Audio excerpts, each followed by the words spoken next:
So let's start by talking about what validation is. Validation is the recognition or affirmation that a person or their feelings or opinions are valid or worthwhile. Validation means that we are acknowledging another person's emotions, thoughts, experiences, values, and beliefs. Validation isn't about agreeing, placating, or fixing the other person. It is simply the process of learning about, understanding, and expressing acceptance of another person's emotional experience. We are all experiencing a lot of stress right now, and it is hard to validate your child's stress when you are feeling overwhelmed yourself. We also sometimes think that we are helping our kids put their own suffering in perspective when we respond to their complaints by telling them about our own stress or by comparing their difficulties to those with bigger problems. We need to be careful with this approach because this response may actually have the opposite effect. Rather than make our teens feel better or help them to complain less, this approach may actually make them feel worse and complain more. Let's think about it this way. If you have had a terrible day and you are telling me about it, and I say, that isn't bad, you're overreacting.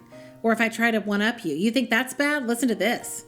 If I say something that does not validate your experience, you are put in a position where you may feel the need to prove to me how bad your day was. If you are feeling like you have to get me to understand how awful your day was, you are going to start thinking of all the reasons that things are terrible.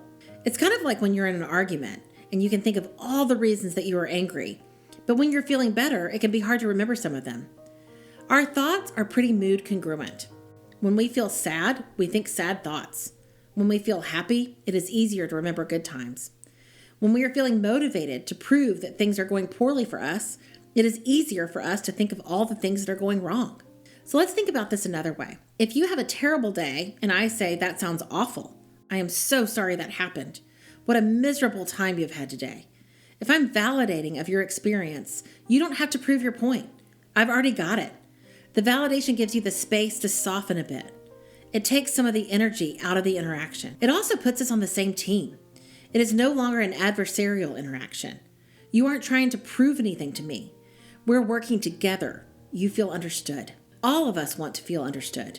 I think where it's tricky as parents is that we want to move too quickly to problem solving. It hurts when our kids are hurting, and we want so badly to take that hurt away that we skip over a really important step, which is just to validate that the hurt exists. It is important to point out that you do not have to agree with your child to validate. You do not have to agree that school is pointless to validate that your teen feels like there is no point in going to school. You are simply validating that they feel that way. Sometimes you can just ask, what do I need to understand? Pause. No more talking for a bit. As the teen starts talking, you can keep asking follow-up questions like, what else? Or tell me more, until the teen has finished talking. Sometimes the teen will say something like, if I tell you, you are just going to be mad, try to fix it, yell at me, fill in the blank. I like to respond to that with something like, I am here to listen. Or we can figure out what to do later.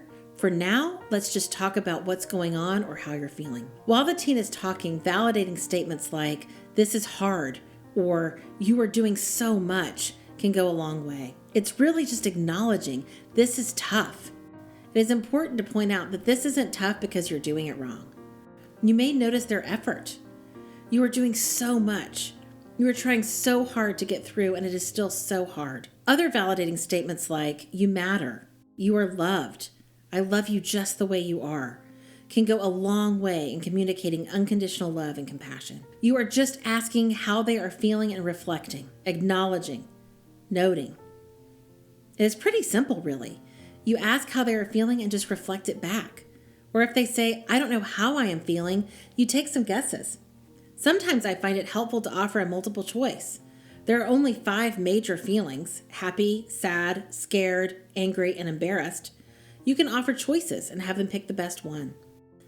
Before you move on to anything else, it is really helpful to check that you've been validating. To say things like, is there anything else that I need to understand?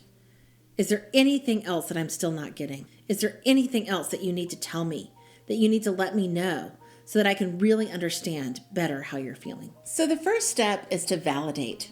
This really goes for anyone, ourselves, our family members, our coworkers. We validate to honor the difficulty before us. It's very difficult to access resilience if we tell ourselves or others that isn't hard. If it isn't hard, I shouldn't need resilience to face it. It is so much easier to rise to a challenge if we can see it as that, a challenge.